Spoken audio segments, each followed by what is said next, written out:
Ladies and gents, triathletes, musicians, people who love music, business, everything, welcome to another episode of the Stupid Questions podcast. Today, we are going to be talking with Mark Allen. Um, he is one of the, if not the greatest of all time in the triathlon world, six-time world champion for Ironman distance. He has won gold in I forget the name of the race, but it's an Olympic distance. That's kind of how he got his big career start and got his name on the map. Today, we just talk about his life, his past, things he's been through. We talk about overtraining. We talk about how I need to take longer off seasons, and everybody should. We talk about a lot of awesome things. So, without further ado, I want to introduce you to Mr. Mark Allen. Well, again, thank you so much for jumping on. A way that I like to always start these podcasts is just to ask kind of a third person question to the guest. So for you, I'm going to ask, who is Mark Allen? Well, it was funny. I think I'm pretty simple. And one day, a number of years ago, this woman goes, "He's so complex." And I'm complex, Yeah, but I think if I've thought about that over the years, and I have a lot of sides, as we all do. Some sure. sides are public, some sides I don't let out except for my family and friends, and Yeah, um, sort of who I am has evolved over the years. Like when I grew up, I was very shy publicly. Like yeah, I wasn't a socialite. I wasn't like the center of attention, even though I wanted to be in the mix with everything. You know how it is when you're a kid. yeah, I was always shy to be around the popular kids, and I was like, and physically I was small, so I was like the last guy to get picked for the softball team when they line us all up and the captains would mm-hmm. pick sides. Same. Really, good for your self-confidence, right? So Yeah, anyway, and I was very, very shy to sort of talk in public. Like I had a debate class in seventh grade of all things. And yeah, when I had to get up and talk, I was terrified, just terrified. I mean, it's a class, right? And it's your friends, but still. And so it's just ironic that, I turned into this world-class athlete. So physically, yeah, things evolved and changed, and something that was hidden in there came out. I was, I give corporate talks, I give talks to athletes. I'm pretty comfortable in front of people now, sure. obviously, and Trained skill. it's just fun to do it now as opposed to being something terrifying. It's Yeah, really fun to do, and I also, I have I guess you'd say a spiritual side. I grew up in Palo Alto, right across the street from Stanford University, and when I was in high school, that was when the Vietnam War was going on, and oh, yeah, so there were a lot of war protests, and there were uh, it was kind of like on the tail end of I guess you'd say the 60s. So it was cool to look into meditation or look into things that were spiritual, and we weren't preoccupied with TikTok and yeah, Instagram and all that kind of stuff. yeah. So It's a different place. I think that sort of lent itself to looking at all sides of things, no matter what it is that I was doing. So when I got into the sport of triathlon, I came into it as an ex-swimmer, and as an ex-swimmer, I swam 12 years competitively from the time I was 10 all the way through the end of college, and I was pretty mediocre as a swimmer. I never qualified for Olympic trials, never made it Yeah, to national championships, none of that stuff. And so I kind of thought that my genetic toolbox was pretty lean, yeah, and so, but right away I saw that there was a real direct relationship between the thoughts I was telling myself in a race and what took place mm, in my performance. And the example of that is the very first triathlon I did. I came off the bike in fourth place, which was mind blowing because I thought, wow, yeah. Here I how did am. I do that? Yeah, How am I off the bike in fourth place? I'm not that good of an athlete, but yeah, so I was running along, and in the first mile, this guy passed me. And as a swimmer, if somebody got like a stroke ahead of me, the race was over. I'm like, he's going to win. I'm not going to win. It was like written in stone, right? And so this guy passed me, and so my swimmer's tape started to go, Yeah. and he passed me. Now I'm in fifth, and probably 10 other people are going to pass me, and something inside just said, shut up. Yeah. Like, Stop that. is it really that set in stone? And I just got real quiet, and all of a sudden I realized I was staying with him. Like he wasn't putting any time on me. And then I went on and I passed him, and I ended up finishing in fourth place. Hmm. And the three guys who finished ahead of me were three of the best at that time. Dave Scott won the race. Scott Molina, who ended up winning Ironman once, was second. Scott Tinley, who won Ironman twice, was Yeah. third, and then I was fourth. And so they kind of had names and reputations, and so everybody's like, "Who's this guy, Mark Allen?" Finished right behind those guys, Yeah. and so that was sort of like the news of my name. But the real impact of that race was seeing again, like if I'm quiet and I stop that internal chatter, maybe something amazing can happen. And so that Hmm. sort of became a seed of something that grew throughout my career and that I actually worked on. A lot of sorry, I'm kind of rambling here, but a No, lot you're of fine. athletes, they're going into a race, especially a big race, and they kind of are hoping that they can deal with themselves, in the race, especially like an Ironman. You have a lot of time where you're not competing against anybody else. You're competing against that sort of lesser side of yourself that is trying to Yeah. find an excuse to slow Yeah. down, give Stop. up, Stop. stop, whatever it is. And I kind of actively worked on trying to be prepared going into the races to deal with that, as opposed to hoping that I could once I got Sure. there. Yeah. So, So wow, we touched on a lot. I feel like I got a lot of your personality in that, but I'm curious. The deeper, like you seem very observant and analytical, especially introspectively. Is that something that you felt like, or you feel like, or you understand was part of nature or nurture in growing up? Was that something, because you mentioned spirituality, like with your family, how did those pieces coincide to like bring about who Mark is today?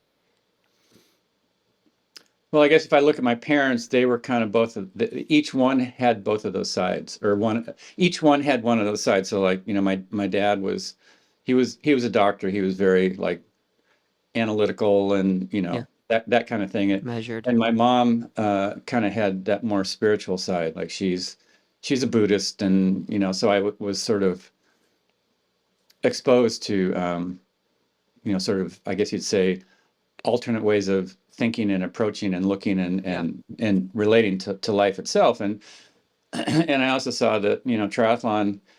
Yes, it's a sport. You have to be analytical and sort of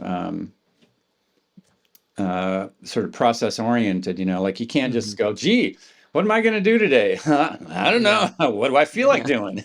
I'm going to just like do nothing because, like That's I'm not in the easier. mood to train today. Well, no, I had a pretty set out approach. Like in the beginning of each season, I pretty much, I would set all of my races. So I knew where I was going to be ending up at key points throughout the year. Yeah, And in my mind, I kind of laid out the progression to get each one of those as best as I could, with the big goal at the end of the year in mind. And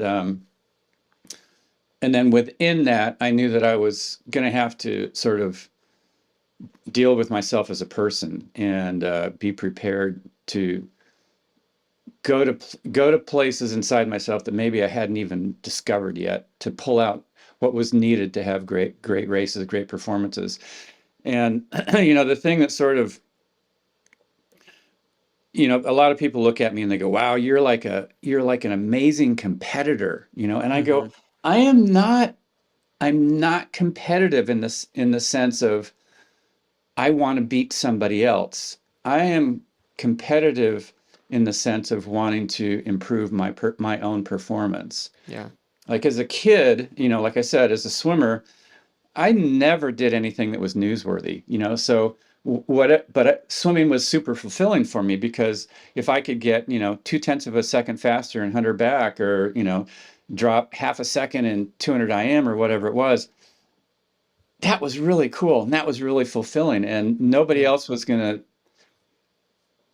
get anything out of it other than me, And so there was that aspect in my training in triathlon. Each day was kind of like, let me see if I can get myself a little bit more fit, be more efficient, recover better, get faster, get stronger, gain more endurance, gain more skill on the bike and in climbing, descending, whatever it was. And so Yeah. there were all these pieces that were just like this big puzzle that were really fun for me to put together. Eh, so anyway, I think that sort of afforded me the ability to kind of have a what I thought was a pretty healthy relationship with the sport. Yeah. A lot of people their their motivation is driven by absolute performance in relation to everybody else. Yeah. And when you're a professional and you're at the top of the sport, people emphasize that. Like, you Yeah. get fifth, sixth, seventh, 10th, nobody Right. even really says anything. You get Yeah. first, second, third, people start to say stuff. Yeah. Human But nature. and a lot of athletes can sort of be obsessed with that pressure and be obsessed with that first, second, third, setting a record, winning a Hmm. race. And that's such a slippery slope because somebody else just might be better than you on the day. And Yeah. so how do you sort of put your racing in a box that still has meaning and fulfillment for you if you don't win? And I see that a lot now, like via social media, Yeah. athletes give their own assessment of how their race went. And if they don't win or they get second or Yeah. maybe they if their performance is less than they had hoped for, they post the picture and they give this string of sort of reasons or excuses or of why it didn't turn out the way they'd Yeah. hoped. Like almost you need to give an explanation if Yeah, you they owe give an it. explanation, Yeah. or they try to put it in a place where they're okay with it, for like publicly put it in a place where I'm okay with it. I mean, I Yeah. learned some things and blah, blah, blah, which is true. But it's like, oh, good God, whatever happened to just going home and sort of like stewing for a few days and, then kind of going, okay, what did I get out of that race? What did I learn? Is there anything that I can improve on because of what took place there? And so that's kind of where I was. Hmm. So it's it's a different world for the pros now, but I think, the essentials of what can bring meaning and fulfillment, whether you're a pro or an age grouper, is always the same. I coach athletes. I use a platform called TriDot, and when an athlete has a bad race, quote unquote, I say, the only bad race is one that you don't learn something from.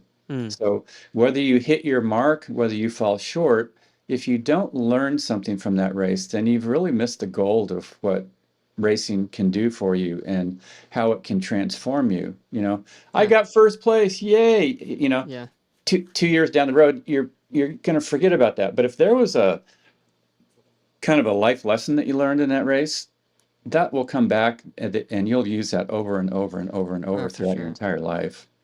Yeah, I feel like for most of my biggest takeaway from races are, or I should say, when I do race, it has a way of really waxing off all of the, I guess, kind of the BS that you think that you're like covering things up. It just gets right to the emotional core of like you realize, oh wow, I totally know why I'm crying at the finish line. It's not necessarily had a bad race, but it broke me down enough to realize I made these string of mistakes, and now I need to like face them. So Mm. I think sport has a lot to do in the mental aspect of breaking down those walls, and it's really like a counseling session, only you Mm-hmm. go in there and it just defeats you and you have no choice but to like finish. And then when you get to the finish line, when you have no blood sugar, your salt's way low, and you realize you're just a mortal human being. For me, I'm like, yeah, here's all my issues, here they are, let's write them out because they're very clear at this moment. So it's a beautiful thing. Yeah. um, so I'm curious.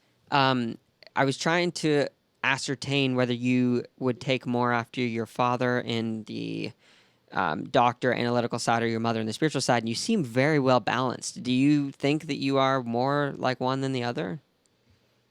Not really. Yeah, I feel like I'm a bit of both, and I feel like I'm that in all aspects of my life. Like most people yeah, on the outside see me and they think, "Oh, you're like this serious, quiet guy," you know? yeah. And but I've got this ridiculous side too, like, that, Don't we all? yeah, that like it, sometimes I just get on a roll with goofing on people and or Yeah, goofing on situations, and life can just be like a seed for a monologue, you know what I mean? yeah. And most people don't see that, right? And so but yeah, as far as if you're talking about that analytical sort of spiritual whatever, I feel like I have pretty much equal side to both. And but isn't that kind of how you can sort of get the best out of life without being obsessed with life in a sense, Yeah, and I kind of saw that like even in my training with the people, a lot of the athletes that I competed against or was training around, I would do a big training day and I'd come home, and then when I came home, I was done. I didn't sit around and obsess about what I did and what's going to come up tomorrow and how it's going to affect everything. I just came home and just lived life. And a lot of the athletes would come home and they'd look at what happened in the training, and they think about it, and they're analyzing and they're planning it, and so they never got like that mental break mm, from the training. And a lot of recovery, in my opinion, well, let me back up even more. Recovery is one of the most important aspects to any training plan. If you're upping your training game to get better, you've also got to up your recovery game so that you yeah. can actually gain the benefit Absorb it. from what you're doing. Um, and if you're and part of that recovery is just letting your mind sort of be at ease. Yeah. If you're do your workout and you come home and you're relaxing on the couch, you're letting your body recover, right? But if you're sitting there scrolling through Instagram and like Dressing. TikTok, and your mind is just going like this, you're not letting your mind recover. And there's those neurotransmitters that have to replenish, and just to allow yourself to be in that state where you're kind of like not doing anything for a little bit, I think is such an important part of mental recovery. It's not Mm, just when you sleep when yeah. you can sort of recover your mind. And if you think about it, your body doesn't do anything without your brain, right? So if your Mm-hmm. brain's exhausted, your body's not going to perform at the same level that Mm, it could had you given your brain a break. So anyway, back to my days of competition. When I came home from workouts, I just kind of chilled. I didn't obsess about it, and so I let my mind sort of recoup also and regroup. And in a sense, just being quiet is a spiritual state. mm-hmm.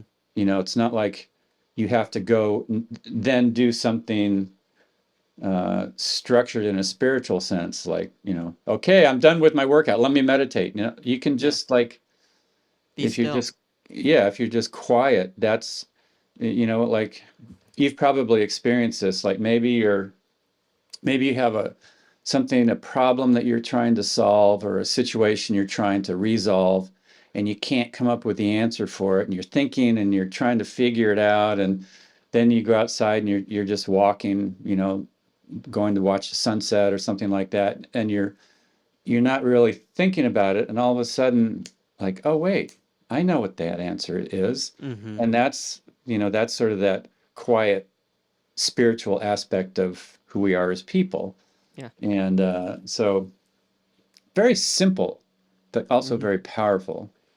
Yeah, yeah, I would agree. So I have a life coach, I guess. He's a friend mentor, was a professor, but I've since kept in touch with him, and um, I've been through some crazy stuff in my past. So as I gain more leadership roles and grow in life, I thought, well, I pay for coaching for triathlon, and I even coach people on that. But I probably should do some of this stuff that's more focused on like leadership aspect of what growth looks like. Because I've done the mental counseling, I've done in between here and the moon of everything.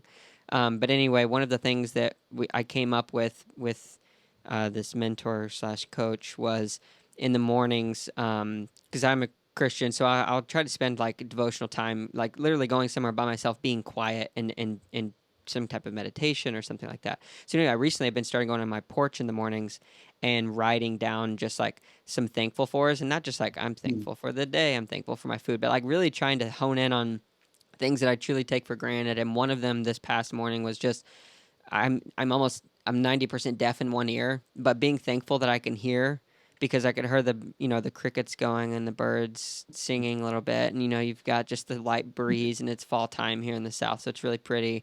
Um, and a lot of the stress I was carrying going into that moment from the day before, and then leaving from that moment, it was just it was something I was like, man, I need to do this more often because Mm. I can't even put necessarily to words of how it does it, but it gives a sense of peace and calm that I don't need to stress over every little thing once I move forward because I can notice the birds singing. As cheesy as that sounds, it's a beautiful thing. Hmm. So yeah, I think I was just relating a little bit to what you were saying. I think it's Yeah, true. yeah, that's very similar to kind of how I start my days. I've studied shamanism for years with a gentleman, Brant Secunda, and there's just simple practices that I do the very first thing in the morning, and it just kind of, like you said, it sets you into that sort of peaceful place Mm-hmm. where you have a sense of gratitude.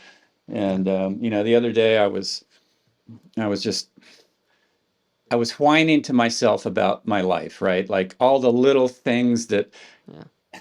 aren't working out and they're not happening when I want them to, and that I've got to do to get to Yeah. somewhere else and all that kind of stuff. And I thought, you know what? Hold on. You're 65. You're basically healthy. You have a house. You're full. You've had enough Mm. food, and at some point, you're going to be 70 or 75 or 80 or 90 or whatever it is, and your body's going to be breaking down, and the next thing you know, you're going to be dead. And as you're at that end point, you're going to look back and go, what were you worried about? This is the real deal right here, Yeah. and it just really, it shocked me. Like, Mm. yeah, I have my little picture things I can whine about, but in the big picture, thank you. Yeah. Thank you that I have a good life. I'm having a good life, and I don't really have any really big problems, thankfully. Yeah. You know, like you said, you set that gratitude, and it sounds cheesy and maybe simple, but A little Disney. if that's part of the practice, like what am I grateful for right now? It helps you step back and go, oh Mm-hmm. yeah, you know, Yeah. even if stuff is lousy and there's things you're having to deal with that are super challenging. Look, I get myself to do this when I'm in those moments. I'll look back at some of the other stuff that I have been challenged by, and I realize first and foremost, you and everybody listening and me have made it through 100% of all the challenges that we've had in our life up to this point. Mm-hmm. We have not failed at any of them. We've made it through it somehow. And Yeah. out of those challenges, like a race, it's a waste of time if we haven't learned something or gained something from it that helps us in the future. If I look back, I can see, wow, that strengthened me in ways that I never would have been able to be strengthened had I not Mm. had those tough moments. Yeah. And there's a real gratitude you can gain from that as well.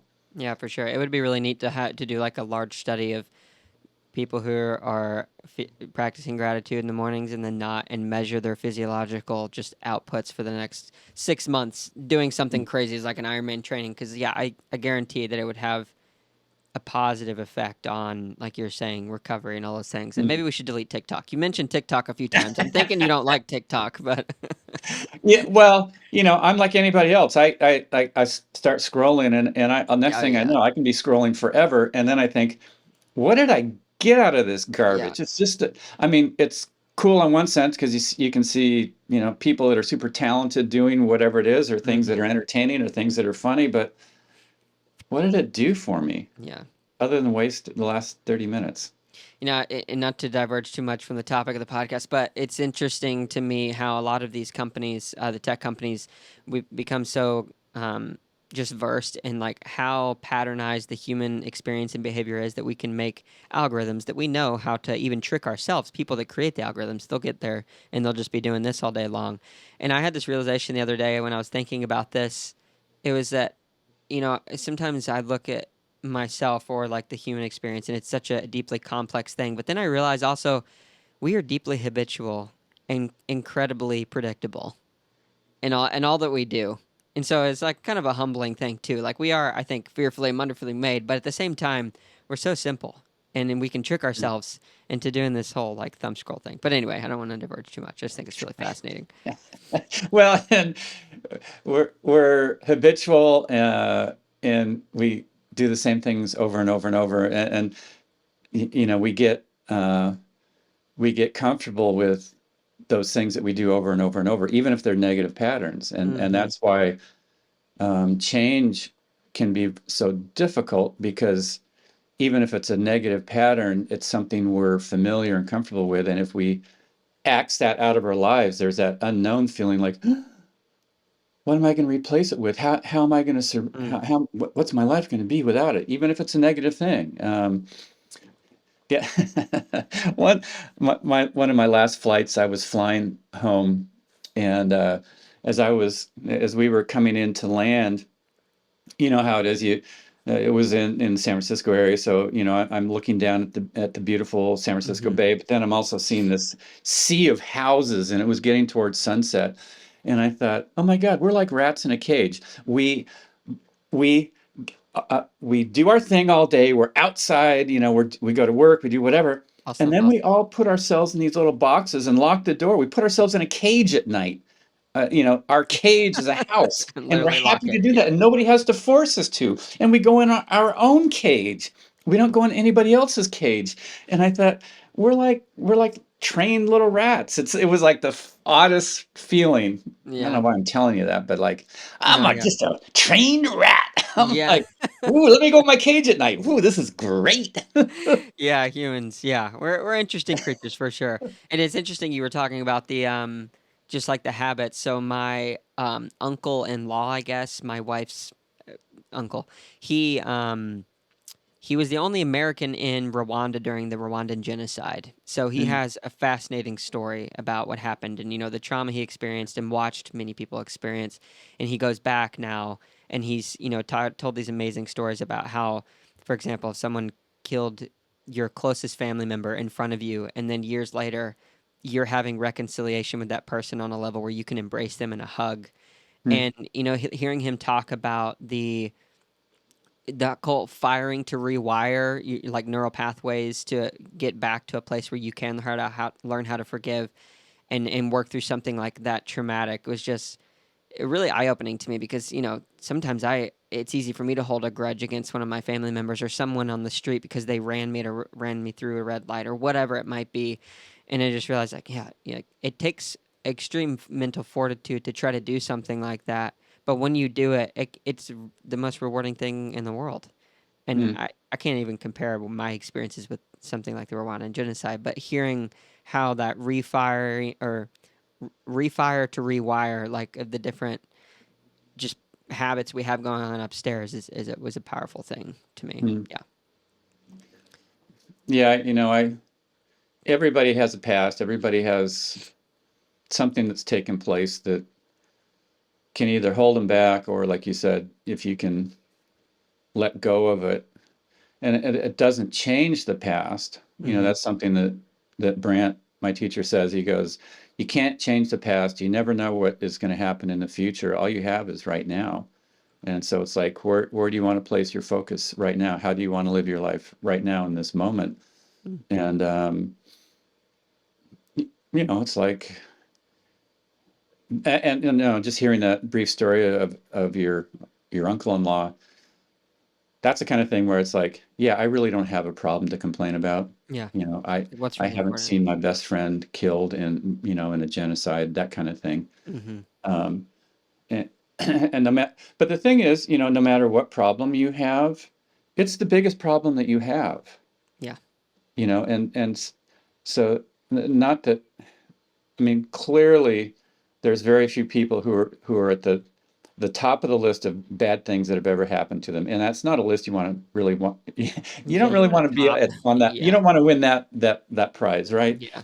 But at the same time, no matter how big or small your problems are, they are your problems, and they are the things that you have to deal with and to resolve and to get Mm-hmm. beyond. And um, I really think about that. Like,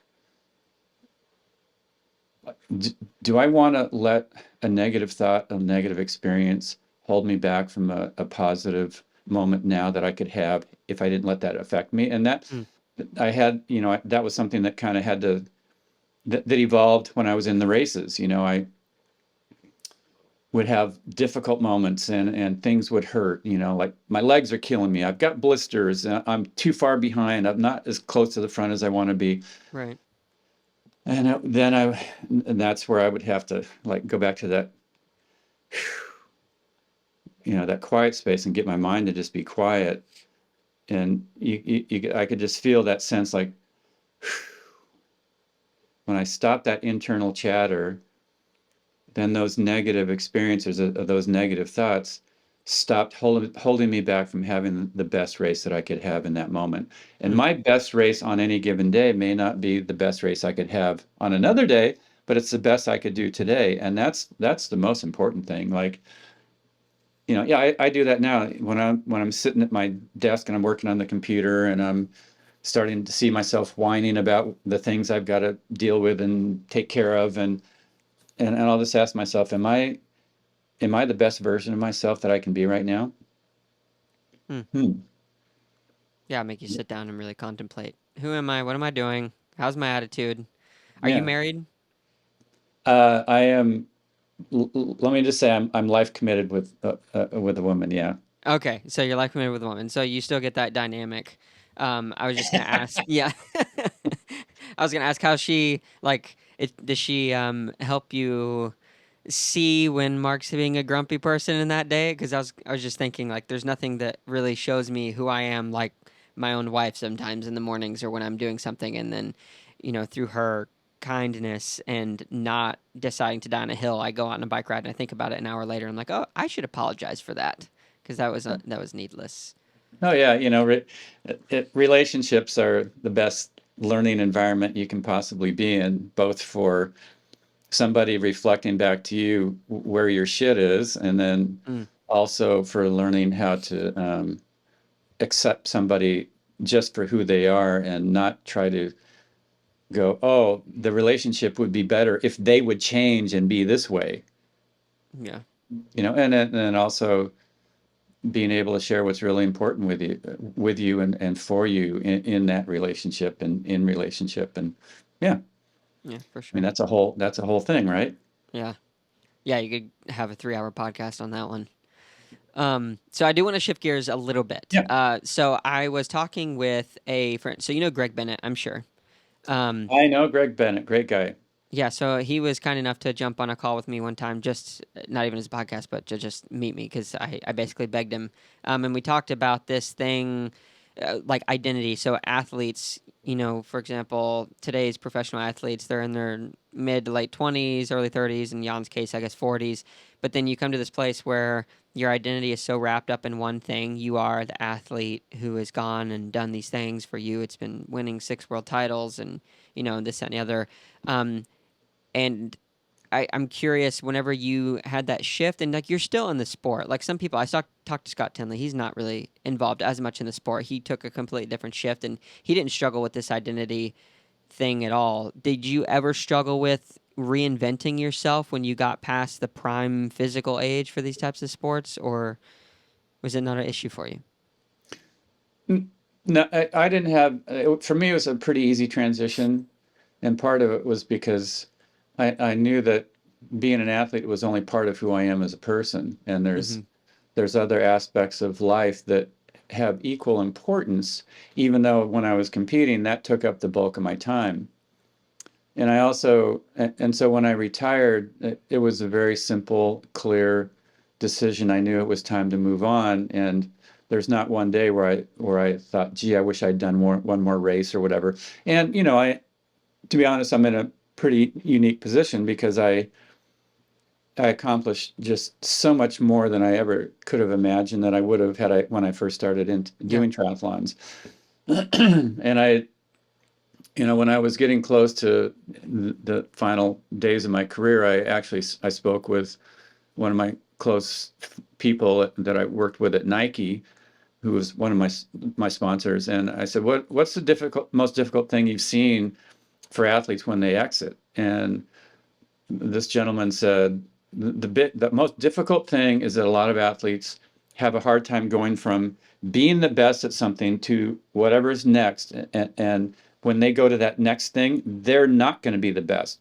Maybe they will, but in the beginning, they're not going to be the best at it. Mm. And a lot of them just, their egos or whatever just can't handle that. Like, Yeah. they crave that thing where they want to be actually the best at something. And so Right. when I transitioned out of the sport, I realized, okay, whatever it is that I'm doing next, I'm not going to be super good at least in the beginning, and maybe never. And there may never be anything where I can actually put that label on it, like you are the best on this day at whatever it is that you're doing. Yeah. So I was prepared to kind of eat humble pie, and so one of the first things that took place when I um, exited was that I was doing some corporate speaking, and I got an 8 city tour for Honeywell, Oh wow. and so and there was a production company that helped me set up this whole talk that crafted a bunch of stuff together and tied into what Honeywell was trying to target and all that kind of stuff. And I had done a little bit of corporate speaking, but I knew that this was going to be a challenge. Like, I could talk in front of athletes and two athletes because Mark Allen, 6-time Ironman champ, and Yeah. I could The just get up platform there. precedes you. It's there. Yeah, I could just get up there and say whatever I wanted, and they'd be like, "Ooh, that's Yeah. amazing, dude," But I knew that the business people are going to be like, "What the hell? Yeah. You swam, Yeah. bike, and ran in your Speedo, and you're like 8 hours doing that shit?" And so I knew it was going to be a tougher audience, and I got up there, and the first couple that I gave, I go, "Okay, that was really bad. You didn't nail it at all, and Yeah. you got Wow. nervous, and each time you blow it and don't hit the mark, it makes it hard. It's making it harder." And so I thought, okay, what space do I put myself in so that I just flow, and that I'm doing a good job. Yeah. They're maybe not the best speaker in the world, but maybe at least the best that I can do. Yeah. And so I realized I was kind of trying to win the race in a sense, in the sense of, if I get up there and the main thing I'm focused on is whether or not these people like what I do, that's kind of like saying, if I'm going to enter this race and I'm either going to win it or I'm not, and I have no ultimate control over whether the people like what I deliver or not. And I realized my job when I get up there is to deliver a speech that is the best that I can give. And that's sort of like going into a race saying, yeah, I want to win, but ultimately the thing I want to do is to have the best race that I can. And so the last two of those talks, I finally found that space where it's like, I'm just going to get up there and give the best speech that I can give. And maybe two people will like it. Maybe half the audience will like it. Maybe nobody will. Sure. Or maybe there might be a nugget in there that sparks something in somebody and they go, oh, I got Mm-hmm. it. Yeah. And that was a real shift. And that enabled me ever since that point to get up in front of people when I speak, regardless of what the audience is, and just flow, Yeah. and it's like anything, as an athlete, you want to hit that flow, and you can't hit that flow when you're butting up against expectations, because if you're below the expectation, there's a block, like, oh Mm-hmm. shoot, I'm not going to hit that place, that Mark. time, whatever it is. However, if you, even no matter where you finish a race, or no matter how the talk goes, if you get in the flow and you give the best that you can on that day, something magic does come out of it. And there's more impact through your performance, through your race, through your talk, than Mm-hmm. had you been shackled by expectation or judgment. Is this good or is it not good? Am I not winning, or whatever it is. And so, yeah, that was a big shift. Yeah. And just going along the lines of that, I've always found it super interesting. So I'm still relatively young. I'm 31, and it's been interesting noticing. on the receiving end and the giving end, whether the things that someone has said to me or things that I've said to someone else, it's often things that, for example, and I've given some talks before, people that have come up to me and shared stuff, oftentimes even years later, that was impactful, is something that I wasn't even necessarily planning. It was almost like an afterthought, something that came out and it really impacted them. And likewise, some of the greatest people who have had impacts on my life, I've shared with them a few times something that was super impactful for me, and they had no remembrance of it, and they were like, "Wow, I actually said that. Interesting." So I always find it super fascinating how when we're in those opportunities of influence, it's I guess encouraging but also daunting at the same time. You never know what exactly is going to stick, but likely something will stick for that person. And it's often only a 10-second window or an action or something like that, and it like really does sometimes make a impact and shift for that person in the way that they do things. So I always found that super interesting. I don't know if you've experienced that. Yeah, I've had people over the years come up and say, "You inspired me because of," and they give their reasons, and Yeah. it's really cool. And it ultimately, it doesn't matter who we are, if we are doing the best that we can, we're going to create positive impact on others. Like, and it doesn't have to be in a huge, big public way. Like just an example of that. Yeah. This is an example of me being influenced by somebody else. I was uh, I was going to be giving a talk in Thailand to a group of coaches who were they had a development program for coaches, not only endurance athletes but for strength trainers and all that kind of stuff. Yeah. And the first night I was there, I was at the hotel, and it was in Bangkok, and I needed something in the room, that wasn't there, and I called up, and one of the staff came, and this woman gave me whatever it was, and just the way she presented me with the towel or the soap or whatever it was so different than anything I'd experienced. Like, she was Mm. offering this to me, like, in service, like, here, allow me to serve this to you. And it wasn't like, sometimes that happens, and somebody comes up and they practically throw it at you because it's like, Yeah. Thanks you for the know you inconvenience. inconvenience them that they had to break their routine to do something for you, Yeah. right? And it's like, wow, Impactful. that was just done out of like this servitude, which provided gratitude. and Mm. and I realized, if you do something in service for someone else with no strings attached, it's such a beautiful experience. And so here's this person that in no way was in a public thing. She's not up on stage, she's not doing a race, she's not on a news program, Yeah. she's not Sure. giving a corporate talk, but it affected me. It touched me in a very unique way. And Mm. so it doesn't matter what we're doing. If we do it kind of in the right way, it's going to have a cool effect. Yeah, for Why sure. not? Thanks for sharing that story. That's really cool. So the next part, I would love for you to compare and contrast your growth in triathlon with your growth in public speaking. Did you find parallels and encouragements? Were there things similar? Did you grow on the same trajectory and growth curve to becoming the best speaker of all time, along with the best Ironman of all time? Like, did you compare and contrast those? Well, I'm not going to put myself in the category of best speaker of all time. I have become the best speaker I can be, but that doesn't mean that I'm the best at that for sure. You know, the commonalities are that is that throughout my career as an athlete, I evolved. I changed, I improved, I learned, I gained from experience, I gained from difficult times when things didn't work out the way I'd hoped. And the same with speaking. It's been an evolution uh, to get to the point where I am today, and the comfort level with what I do with that. So Mm-hmm.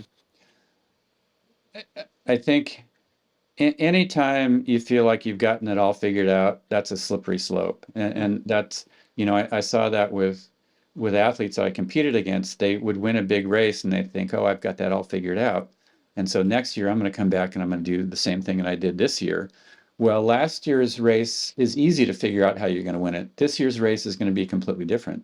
Yeah. And so, people ask me, well, how did it took when you did Ironman, the first 6 years you didn't win it. Second 6 years you raced it, you won. So you figured it out. And I go, well, I figured out parts of it, but the reason I was able to come back 5 more times after that first win and win 5 more was that I came into each of those next 5 knowing like, yeah, you figured something out, but you're still going to have to discover what it's going to take to win this year Mm. and be willing to adjust, adapt, find another piece of yourself that you never knew was in there to be able to pull it off. And again, a lot of athletes didn't allow themselves that evolution or weren't willing to go into it with that sense of, like, I don't know if you want to call it innocence or humility to go, you know what? I don't got it all figured out. I don't have it all figured out. I'm going to have to still figure it out, even though I know a lot of stuff now that I didn't before I won. I've got to figure it out again. And that's sometimes that can be daunting, to go, oh, good God, I've got to figure it out again. I don't have it all figured out. I can't just like pull it out of the bag and go, whoo, Yeah. there, Yeah. simple. Yeah, for sure. It reminds me of a conversation I was having with my youngest sister who just started in college. She's a freshman, and we were just talking about a number of different things, and I was trying to bestow upon her some of my sage advice for doing well in college, and she was having none of it. And I just realized, oh, I remember being there. And I remember I thought I had it all figured out, and I needed no one's advice, and the world was mine to conquer. But yeah, and then I joined actually in college a acrobatics team. It wasn't like super competitive, but we traveled actually like around North and South America and even some internationally. We did some stuff. But anyway, my the greatest one liner I ever got from my coach, who was like, oh, he went to world's competitions and doing like men's trio and other stuff. He was like really strong acrobat. He said when I was asking him about who was going to make the team next year, and he's like, well, who's ever is coachable. Because it wasn't even necessarily to him about who was the best athlete, who could come in there and just lay out the best floor routine. He's because they could be the best athlete, and I watched him turn down some incredible athletes, but because they weren't coachable, he's like, no, like they're not a fit. That stuck with me forever, and that was like, but when I was still a goon of an idiot, but it really impacted me, and I've kind of held on to that. I was like, I gotta always stay coachable because my personality is one that likes to be a little overconfident, kind of waxing over the inner um, just lack of confidence that really is there that I think a lot of people probably feel. But yeah, Mm. it was super interesting. Um, Well, nobody wants to, everybody wants to feel like you got life wired yeah. and you know, you've got the answer to everything. Or I just shouldn't say everybody, but you kind of want to have that feeling of proficiency in life, no matter what it is that you're doing, and like, oh, I don't have it all figured out, Mm, and so yeah, being coachable is not everybody is super coachable. Some people, um, and we also I do like to figure stuff out myself, some yep. things out myself, and sometimes it's actually hard for me to reach out and say, hey, I need help, because there's Yeah. a certain vulnerability with that. Uh, but like as an athlete, I had a team around me because I knew that I couldn't be an expert in all the things that I needed to be a great athlete. Mm-hmm. So I had somebody helping me with nutrition, with physiology, with mindset, with fixing my bike, Yeah. just all that stuff. And then it was my job to take all of that expertise that others had, that they had sort of infused into me, and put it all together on race day. Okay, like the gun goes off, that's my time. They've done their work. Now it's my Now it's time your to turn. pull it all together. And in a sense, if I can do that, then I'm giving back to them for all that energy they put into me. Yeah. I'm curious because earlier and I kind of glossed over it, but you getting into triathlon for the first time, you said you got fourth at that race, and that was kind of a big shift in how you approach things mentally. That wasn't your very first triathlon, was it? It was. Wow. What triathlon was that? It was an Olympic distance race in San Diego. There was a series, Olympic distance race series back then called USTS, United States Triathlon Series, and Okay. they stopped in a lot of key cities throughout the Yeah. United States. That was actually their very first event, and the event took place literally like 3 miles or 2 miles from where I was living at the time. Oh, So I perfect. knew the area, and a lot of the top athletes in the world back. This was in 1982. A lot of the top athletes were living in that area. So, um, you know, I as a swimmer, I don't have the levers to be a good swimmer. My arms aren't like Michael Phelps, like Yeah. very few people What are is your anyway, right? height, if you don't mind me I'm asking? I'm 6 feet. Okay.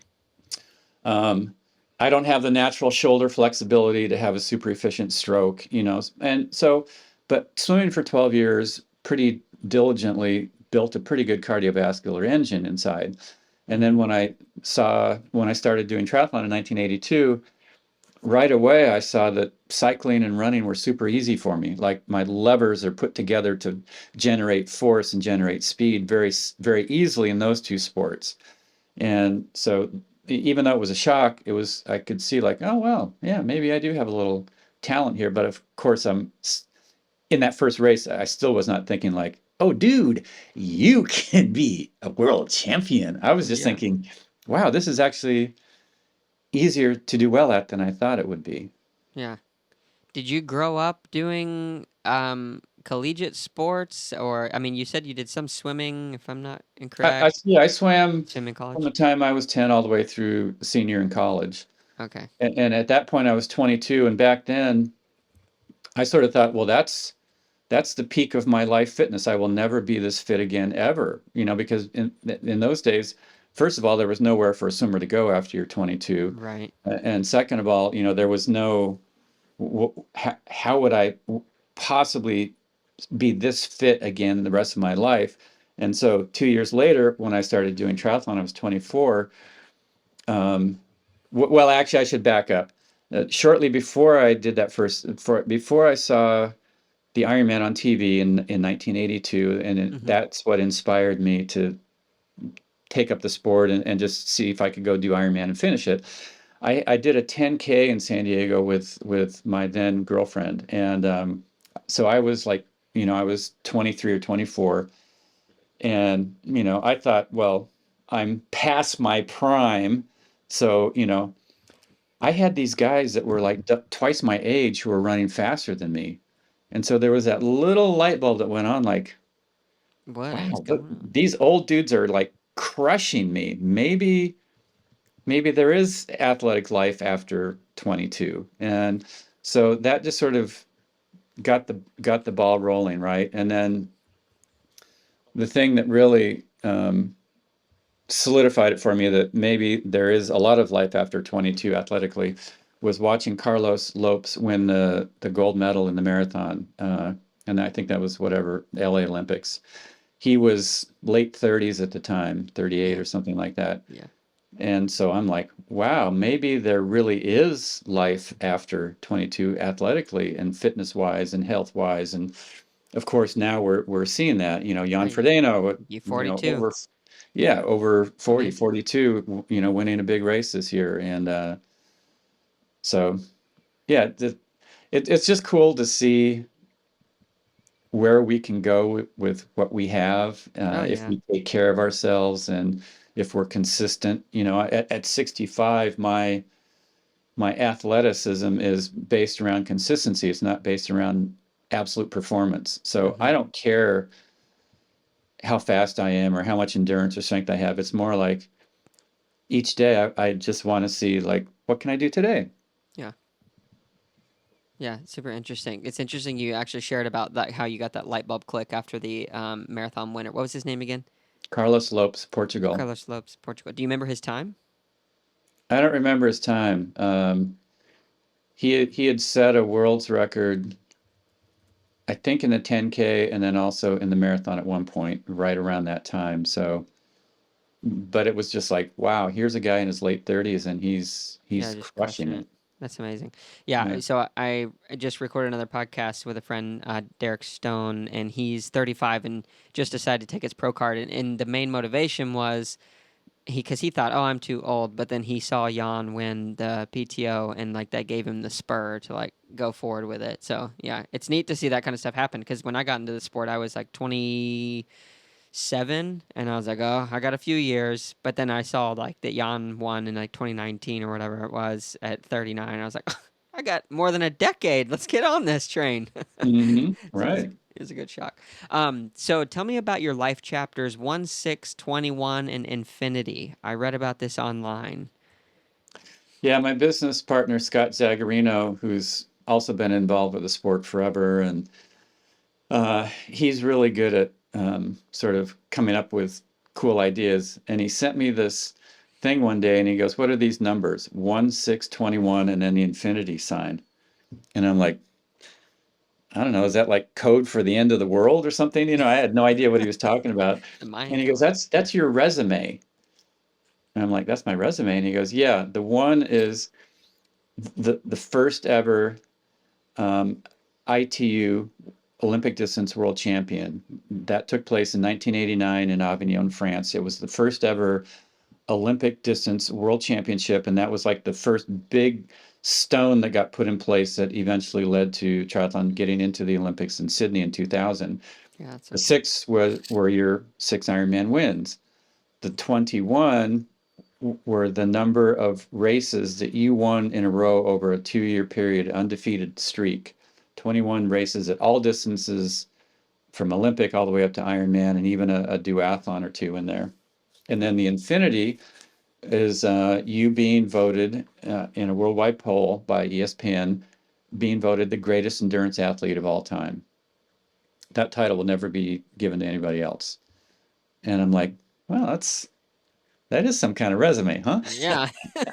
Do you have this People tattooed ask, on your arm or? yeah, no, and then people ask me, like, how did you win Kona 6 times, or how did you win the Nice International Triathlon 10 times in 10 starts? And I said, I just won it one race at a time. There was no master plan saying, I "Oh, will. I'm gonna win all these races." It was just one year after another, and like I said, continually trying to become a better version of myself each year that I showed up. And then finally, when I did my final Ironman in 1995, I knew that no matter how I finished that year, that was going to be the best that I could bring into it. I had pulled everything out of my bag of tricks that I wanted to try to see if I could get just that little bit better. And so I really felt like, this is the best. This is the best I'm going to be able to put out. And so why really come back, move on to something else where you can then continue to learn and evolve and put better versions of yourself into it. Yeah. And so again, going back to one of your very first questions, it was very clear for me when it was time to move on, and with that clarity, there was no attachment or no thinking, oh gee, I wish I'd Yeah. done one more race. Yeah. So do you still race? Do you ever No. race for fun? No, No. Not at all. I tell people, I go to the Ironman every year, and I just actually got back 2 nights ago from this Yeah. year's race. I was watching your videos. Yeah, and people go, "Do you miss racing?" And I go, "No." They go, "Why don't you come back?" And I go, "It would ruin this great retirement I got going." So what do you do to stay active? Like I would assume that's still important to you. Oh yeah, I try to exercise every day. I pretty much do. When I'm home, I live in Santa Cruz, California, and I love surfing, and so I Oh I yeah. surf most days. If there's surf, I go out, and then I also have seen the importance of strength training, especially as I age, and so that's something that I'm very consistent with. I have my bike set up on a stationary trainer, and I use that for a lot of the cardio that I do, and I actually do a lot of walking. I Yeah. find that it's really good. It's very soothing for my nervous system. It gives me that chance and that opportunity to just kind of Yeah. walk around and daydream, and there's a lot of nice trails, and Mhm. I live, like I said, right by the ocean. I can just walk along the cliffs where I live, and so I mix it up, but I'm also very consistent. Yeah, the bilateral stimulation does a lot. There's a lot of studies like for EMDR therapy. I actually did some of that, but to process through things, trauma or otherwise, walking or swimming, literally any of the triathlete sports, as long as you have that bilateral movement, it really does facilitate like a lot of positive processing. So that's pretty good Hmm. stuff. I love walking. Yeah. Do you like go hiking? Do you travel around, get up to the redwoods, or go out to Joshua Tree and do any of that type of stuff? Not really, but I travel a lot, and so when I'm Yeah, you can see a lot of stuff. somewhere, I always try to get out and walk around and see what's going on and see what's available. And when I do go on vacations, it's always somewhere with a natural setting. Like my goal would not be to go to Las Vegas for a vacation. Yeah, It's to go to somewhere beautiful and amazing, inspiring in nature. yeah, yeah, for sure. Have you done the Grand Canyon rim to rim yet? Dude, that's like too difficult. You know what I Come mean? Like, on. woo! No, you could do it. Oh man, I've attempted it twice. One time someone got injured, and then the second time I got COVID, so it didn't happen. So I'm Uh, going out for a third time probably this winter. But even the little bit I have done, it's just such an inspiring thing because it looks so vast when you're up on top and you're looking over and you're like, is that real? Like, because you can't really get a depth of feel for mhm. miles deep. And yeah, you get down inside there, and again, it just like really shows me, oh, I am this big. I am a Yeah. fly. Yeah, no, I've only actually been to the Grand Canyon once, and it was in the winter, and the trails were Treacherous. completely covered with ice, Yeah. and so there was no way you could even think about walking down in it. But talk about vast beyond anything that your brain can wrap itself around. Yeah. Yeah. Yeah. Yeah. It's amazing. So just a few more questions. And then let you go. First one. What is the hardest thing you've ever had to overcome? Um, I would say one of the hardest things I've had to overcome is one is very vague. It's like when I excuse me, when I was younger, I kind of had like a excuse me. When I was younger, I kind of had like a oh, it's never going to work out kind of mentality. Mm, Like, oh, my life's never going to work out. I'm never going to be happy, whatever it is. And so it's that sort of was like muck that was stuck on everything that I was doing. So even things that were positive, I don't think I fully appreciated how positive they were at that time because I kind of had to sing like, oh, my life's never going to work out. And so, and that sort of manifested in a sense with the challenge that I had to actually become Ironman World Champ because if I could win the Ironman, that would mean that I had hit the pinnacle, I had hit the peak, and there was no higher mountain to climb. But I had that muck of, oh, my life's not going to work out. Like I don't deserve to win that. Somebody else does, and I'm not worthy of that win. And so in 1989, as I was going over to the island, something shifted, and I had this feeling like maybe you'll never win it, but that's okay. you actually are worthy of being the one to be in the lead of that race and to cross that line in first place. Mm, And it was a big mantle to feel like I would be worthy. I as a person could could own that title and honor it in a way that it should be honored. And I think a lot of times people have a challenge with that. Like, am I deserving of something great to take place in my life? Not take place like it's owed me, mm-hmm. but that if I work for it and I achieve it, that I am worthy of that. Mm, And so that was that was a hard one to overcome. Um, and as far as sort of keeping going, like I said, the first 6 years I didn't win in Kona, and so I had a lot of years where I was in the lead, but then something would happen, I'd fall apart, Dave Scott would win, and picking up the pieces from each of those six. Sometimes it was easy, but sometimes it was so challenging. Like, I dedicated an entire year to this goal and I fell short. And so, at some point when you keep falling short, you have to ask yourself, is it because is it because I'm doing something wrong? Or is it because the goal that I'm after is just not achievable for me? Hmm. You know, it's so worthy to dream big, but sometimes those big dreams, they're just not going to manifest for you as a person. But so maybe the goal itself is wrong, or maybe the reason you want to accomplish that goal is wrong. Maybe what you're trying to get out of it isn't what you're supposed to get out of it. And so again, in 1989, it was hard to get myself to think a seventh try. And so then I shifted why I was going back. I was trying to win. I'm like, you know what? Forget that. Hmm. Who cares? Yeah. You know, I might have the best day ever and somebody else is still going to be better than me. So what has purpose and meaning? And so when I went there in 89, I really the goal was really to finally put together a really, really solid swim, bike, and run. And however it turned out, Yeah. that's fine. That's going to Yeah. be okay.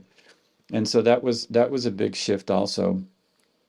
But I've had, those personal things that are difficult like every single person. I had a tough relationship with my father, and I didn't feel like I got that guidance and nurturing that a son should receive from their father, and Hmm. so that was hard to overcome. I was married and got divorced, and the divorce was very challenging, and getting to a point where, my ex-wife and I actually have a good relationship now. And uh, Yeah. I mean, everybody has a story. There's Yeah. there's no person on this planet that if you sit down with them isn't going to have a good story. And it's so easy to look at. That's a great line.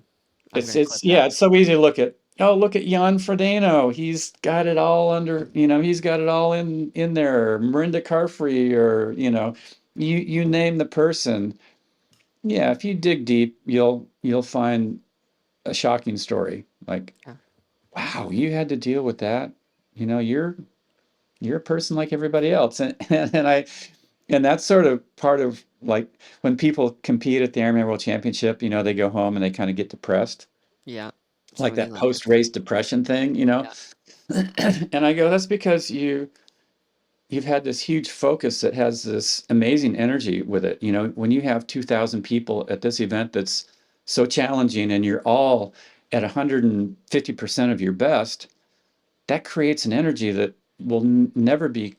There's not a lot that can match that. Yeah. It's And really. when you go home, you've got to take out the trash and you've got to do your dishes and you've got to make your bed, and Yeah. you've got to pay your bills. And that's probably not quite as exciting as crossing the Ironman finish line. Yeah. But for 100%. me, I actually loved that deep contrasting balance.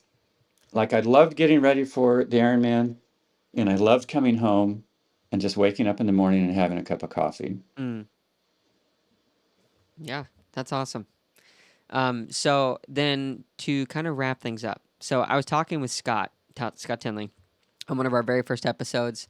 And I would assume he's not only a competitor but a friend. And he told me about the insane training volume and the just lack of attention to, and just lack of education when it came to like heart rate training. And you're just going out hard and you're going forever, and there's like no recovery days. And he was sharing that quite a few of his friends have had like serious heart problems because of that time. How do you feel about that, like today? And do you think, well, first of all, do you have any friends who are like struggling with that? Are you struggling with that? And then the second part of the question is, do you think that we're doing a good enough job today, like protecting athlete health, especially at the elite performance level, over you just like saying performance above all? Yeah. Well, fortunately, no, I do not have any heart issues. Yes, I have a lot of professional athlete, ex ex-professional athlete friends who have struggled with that issue. I have a lot of good age group athlete friends who have struggled with heart issues. Are we doing a good enough job at um, sort of protecting athletes at all levels from overdoing it. Absolutely not. Look at the number of athletes whose performances are up and down. They have a great race and then they're injured, or they have a health issue that holds them back, and Yeah. they're kind of out of the scene for a while. I mean, even look at Jan Frodeno. He won he won in whatever 2016 or something. Then 2017, he has a back spasm in the race and he has to walk the marathon. 2018, he wins Ironman 70.3 World Championship in South Africa, which crushes the entire universe, and he's looked like he's totally poised to win in Kona again. And he has a stress fracture or something in his hip, and he can't even compete. And he went through a number of races prior Hmm. to the PTO event that he had to cancel out of because of various health and injury issues. Alistair Brownlee, Yeah. He's a double gold large one. medalist, just always struggling with injury. I mean, you can go down the list. The top athletes are not attending to the need for recovery the way they need to stay healthy all the time. In my career, I raced professionally 15 years. I did not miss one race start because of injury or illness. I don't think there's many athletes today who can say that. If And people any. might say, well, maybe it was easier back then. It wasn't easier. It's just that I actually saw in the first 2 years that I competed that if I pushed myself all the time, my performance was gonna be like this. I could have a great race, but then I'd be completely exhausted afterwards, and it was hard to come back and recover. I might get sick and all that kind of stuff. And Scott Tinley was right. We did this crazy, insane stuff initially, because there was no guidance. There were no coaches. We had no idea when a lot was too much, Mm. and we learned by mistake, by trial and error. And right toward the end of my second year of racing, I was introduced to heart rate training, and I started using that as a way to sort of put the buffer, to hold back enough so Yeah. that, Excellent. put the governor on the machine so that I trained smart and not overdid it. And of course, I had my times where I overtrained and I had to really back off to get my energy back. But at the same time, I never had any long-term injuries. I don't have any, well, at least in my opinion, I don't have any residual negative effects from the years that I raced. But when I retired, I also never pushed my body. Yeah. I never pushed myself endurance wise. I never pushed myself anaerobically. I surf, and so there's times where I'm paddling really hard and when I'm completely anaerobic, but then I get back out in the lineup and I'm sitting there and my heart rate drops. So Yeah. it's a long way of saying, um, you can do you can do high level athletics in a way that's healthy, that's not going to cause you long-term problems if you attend to recovery and if you attend to not overdoing it too frequently in your training. Mm. Um, that's not always so easy to do. Like when I would compete, I would race 7 to 9 times a year. I would only do one, sometimes two Ironmans. Uh, I would do one or two sort of three-quarter distance Ironmans. I would do one or two 70.3s, and the rest were Olympic distance. 7 to 9 races in 12 months. That was not overdoing it necessarily. And I Yeah. also took a long off season. From the day after Kona in October all the way until January 1st, there was nothing that I did in exercise mode that was geared toward gaining fitness. It was all geared toward moving just because it felt good to be Just going by outside. feel, just getting out and Yeah, spending. I would go surf. I would ride my bike maybe once a week for an hour or twice a week for an hour. I would run a couple days a week, but just super short, like 30 minutes, 35 minutes, just to stay active. But there wasn't anything that was targeting fitness. And so I really took 2 or 2.5 months to put all of that adrenal energy back into my system, that deep energy Yeah. reserves that get drawn on when you race at a super high level. And I think because of that, I was able to keep improving over all those 15 years that I raced. That's why I was able to not be injured, that I was able to get the start line on every race that I had planned. Yeah. Yeah, it's interesting. I was just listening to a podcast, that Triathlon Life. I don't know if you know Eric Lagerstrom and Paula Finley. So Oh they yeah. have, yeah, so they have their podcast. Of course, I should know. Literally, so I come from like a deeply religious background, and there's always this joke. It's like everybody in this church world knows each other. It's the same way in triathlon. I'm finding out like everybody knows everybody to the nth degree. So anyway, um, Paula was talking about taking an off season, and I've been struggling internally because my goal is to get my elite card, race a few good races against people who I know, obviously get demolished, and then like that was my goal. And so I'm like, do I need to like take an off season? What does that really look like? And my coach has been pushing me like, you should back off a few for at least a couple weeks. And I'm like, no, I want to keep going. Oops, sorry. But anyway, Paula was saying like, they don't. No one really that I can find takes like a legitimate off season where you're like doing what you're talking about. And I wonder if it's because we're all afraid. I'm obviously fairly uneducated in this space still. Like I'm very new, very green, um, but I'm like afraid to take an off season and like really pull it back off I pull it back off on the intensity, but like in terms of like volume, I'm like, oh, maybe I should, maybe I shouldn't. So I guess what I'm saying is maybe this conversation will inspire me to actually do that, so that next year can hopefully have more of a you know Yeah. An off season doesn't mean you sit on the couch and sure do nothing.